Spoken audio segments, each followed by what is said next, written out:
Hey family, so the Lord really just led me to speak about about the tax collector's prayer and the Pharisees' prayer, because there's a certain way that the Lord looks at you when you pray a certain way. There's a reason that people who were called to be a prophet, called to be a preacher, called period, because many were called but few were chosen, but a lot of them will go to hell.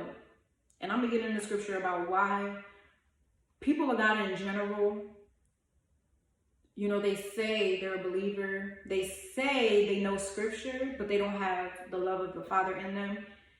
They have not humbled themselves. They look down on other people. They're judgmental. And they think that they're more righteous because they have their own level of righteousness that they've set for themselves. For example, I saw people getting on here on YouTube talking about how, this is a prophetic word. Mind you, the Lord never told them to say this, but they're speaking this because they feel so low about themselves when they come to my channel. Because the Lord chose me as the bride and I've done certain things in the past, but that's not who I am, right? But they think it is. But they came on here and they're like, this is why the Lord is celebrating the prodigal sons or daughters, the ones that went way off and way astray. And us chosen people, we have to, this is how it sounds to the Lord, and you'll know when you see it. We have to keep that in mind and understand why they're going to be more blessed than us, because us chosen people, we've been chosen, we've been righteous. They went completely astray. So yeah, the Lord is very excited for them. So let's just rejoice. Really? So you mean to tell me that you think you're more righteous or more chosen? There's a reason, y'all. There is a reason why he chose someone who did certain things as the bride, because you're just showing God don't care about none of that. You're not more chosen at all. In fact, you're actually going to hell. So how do you sound? But anyway, let me get into the scripture. So the Pharisee and the tax collector, and he spake this parable, Jesus, the wonderful, amazing, beautiful, holy, righteous, says everything right, does everything perfect. No wrong in him, right? And he spake this parable unto certain which trusted in themselves that they were righteous and despised others. So these people exist nowadays too. It's not just back in the back day. So these people, they thought they were righteous in their own doing.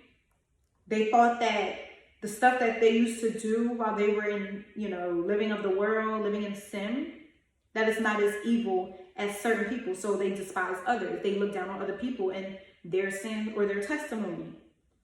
Y'all, before I could hear in the spirit, I didn't know that these people actually existed. So when I started seeing it and hearing it, I'm like, people really think that they're better. Like, you're wrong. Jesus. 2 men went up into the temple to pray. The one a Pharisee and the other a publican.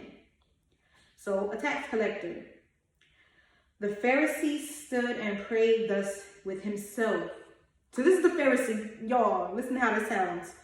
God, I thank thee that I am not as other men are. They're so evil. They're so wicked. Extortioners, unjust, adulterers. They're cheaters. They're just so evil. Or even as this publican that's standing right there. I fast twice a week. I give tithes of all that I possess. And the publican standing afar off, he would not lift up so much as his eyes into the heaven, but smote his breast, saying, so back. So that's how he prays, right? There's people like this today. There's people that think like this. And then here you got the publican, the humble one who knows he's a sinner, knows he's not God, okay? Knows he ain't better than the next. And this is what he says.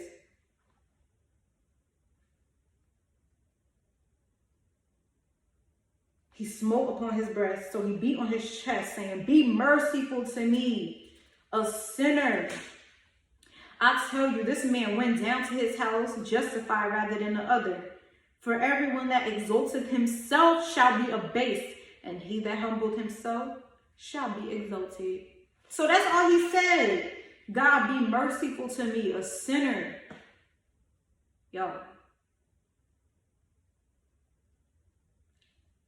The Pharisees should have felt the same way. The Pharisees should not have felt like they still don't got work to do. The Pharisees should have still understood, hey, you're still a sinner because you still think evil. Is that right there? That prayer?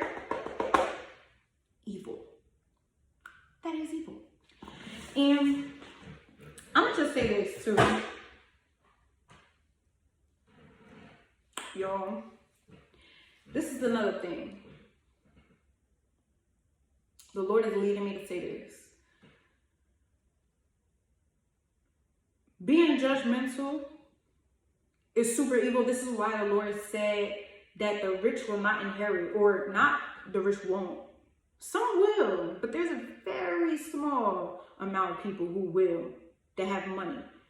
Those people that actually have a heart of God, that use that money to bless others, and not just in a, let me take a picture of you, make myself look good type of way. But who do it from their heart. But anyway, y'all, I'm going to tell y'all something that happened. The Lord did everything for a reason. He allowed me to get on certain flights for a reason. Because as I was coming from Jersey to Georgia, I was on this flight. And I'm sitting behind these people. And they're having conversations. So it was a husband and a wife. And there was a guy who was by himself. I could tell that that guy was like a person who works a regular job, and this couple are people who have like a lot of money, right? And they were just bragging and boasting about how like they have different houses, and like, oh, I have this house in this state, or whatever the case may be. And the other person that worked a regular job, he was uninterested, but he still spoke, you know, he wasn't being rude or anything. But let me tell you something. He was talking to them, and this is why, like, I don't waste my time having certain talk with certain people. Like, not that I'm judging, but I know the type of person you are, so I'm not going to give you a reason to look at me a certain way that you already do, right? Because we already being judged as God's people. But I say all that to say this. So the regular person who worked a regular job, he was talking to me. Mind you, it's just small talk, but mind you, it's just small talk. But these evil people can't even just take a regular conversation and just be normal. So the regular person, he was talking about how like, he's going to get off the flight and he has a rental and he's going to drive to his hotel, and he was getting off, right? So he walked away from them, and the couple was like, no, it was the female. It wasn't even really the husband. It was the female. The female was like, what'd she say? Oh, at least we don't got to drive when we get off this plane. He got it so much worse. So that's just showing that people look at other people's situation and they use that as a way to make themselves feel better. So people that, I'm going to say women, because this happens to me a lot on a day-to-day basis. Women are jealous of me, so to make themselves feel better, they try to point out any little thing to, you know, to make me seem less than them, to make them feel better about themselves. Like, why can't you just enjoy your flight? Why can't you just enjoy your trip? Why you gotta look at him and say, ugh, like, because you could tell they were annoyed, right? But it's like to make them feel better, which is evil. Why can't you just have regular peace from the Lord? Or irregular peace, because it's crazy. Why can't you just have joy from the Lord? Why you gotta look down on somebody to make you feel better? Oh, at least we don't have to drive when we get off this plane. He has to drive. He has to drive when he get off the plane. We taking an Uber or whatever they're taking. The husband didn't even respond, to be honest. He was just like, It was just like, okay. But it made her feel better. I could tell, like, I could feel the satisfaction. Like, at least we don't have to do that. Like that is just, it's just regular stuff that people miss because they don't have the spirit. But anyway, y'all have a blessed day, week, month, and a year in Jesus' mighty, holy, precious name.